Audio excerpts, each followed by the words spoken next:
Coba bayangin, zaman dulu cuma ada satu channel TV di Indonesia.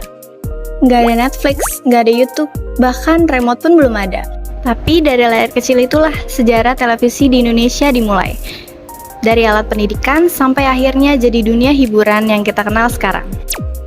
Televisi pertama kali hadir di Indonesia tahun 1962.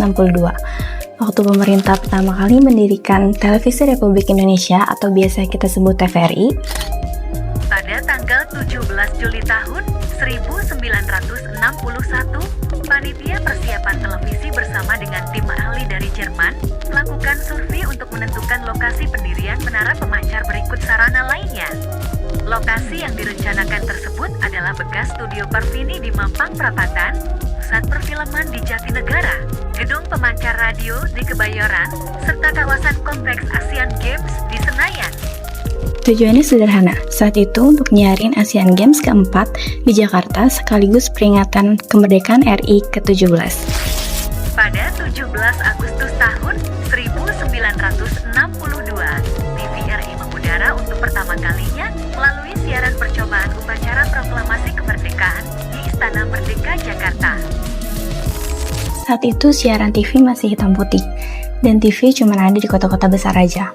Tapi simbol itu menjadi kemajuan bangsa. Indonesia akhirnya punya televisi nasional sendiri.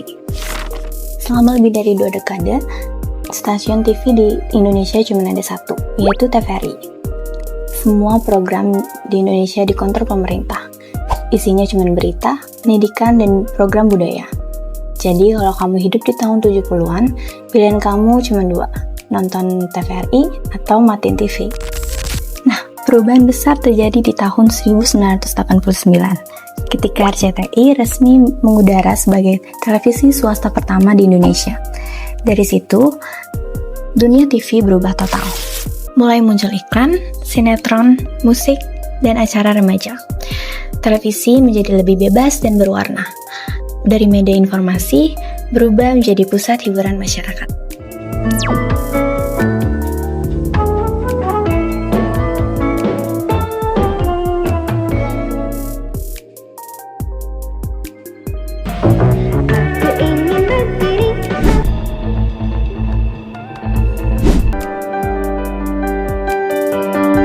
Dijadikan wahana penyegaran kembali rasa khas.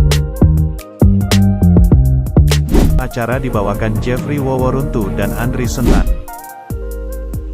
Selamat malam. Masuk era reformasi tahun 1998, TV semakin beragam. Muncul stasiun-stasiun baru seperti Metro TV, Trans TV, Trans 7, dan Global TV. Acara jadi lebih bervariasi. Ada talk show, berita independen, reality show, dan hiburan ringan. Tapi di sisi lain, mulai muncul tantangan baru, yaitu persaingan rating dan komersialisasi, yang bikin kualitas konten kadang menurun.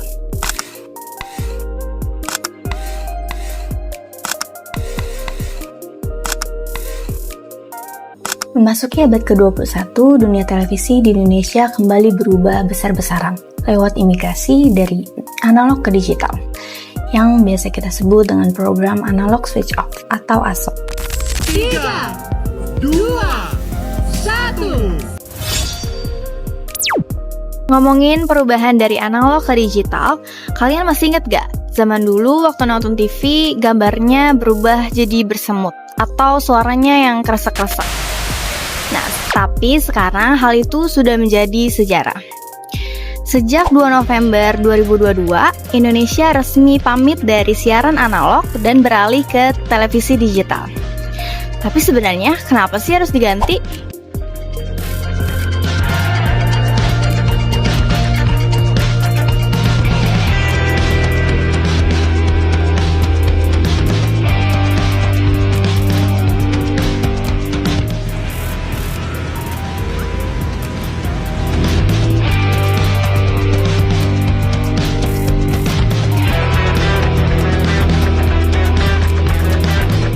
Sederhananya, sistem analog itu pakai sinyal yang terus-menerus, kayak gelombang suara atau siaran radio yang sifatnya halus dan berkelanjutan. Sementara, digital mengubah semua sinyal itu menjadi kode biner 0 dan 1. Nah, perbedaan ini bikin data menjadi mudah disimpan, dikirim, dan diolah oleh komputer. Menurut Dennis McQuell tahun 2010, dalam bukunya Mass Communication Theory, pergeseran ke digital membuat komunikasi jadi lebih cepat, efisien, dan bisa menjangkau lebih banyak orang dengan kualitas yang lebih konsisten. Dari awal berdirinya TVRI tahun 1962, Indonesia pakai sistem siaran analog. Sistem ini bekerja dengan cara mengirim sinyal gambar atau suara lewat gelombang elektromagnetik.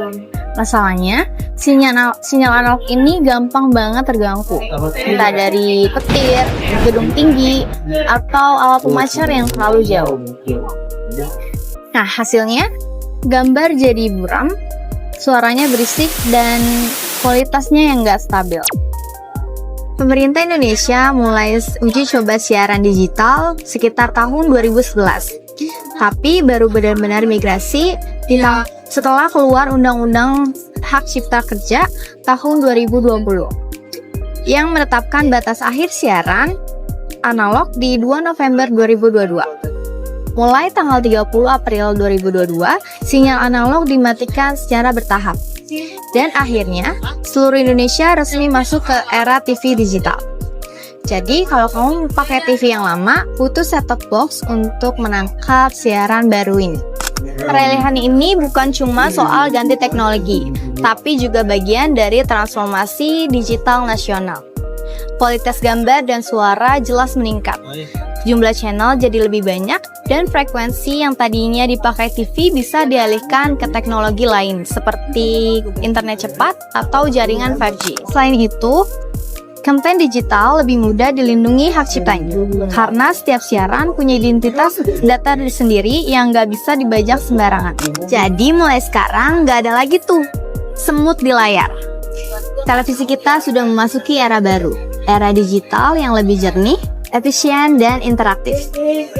Bye-bye!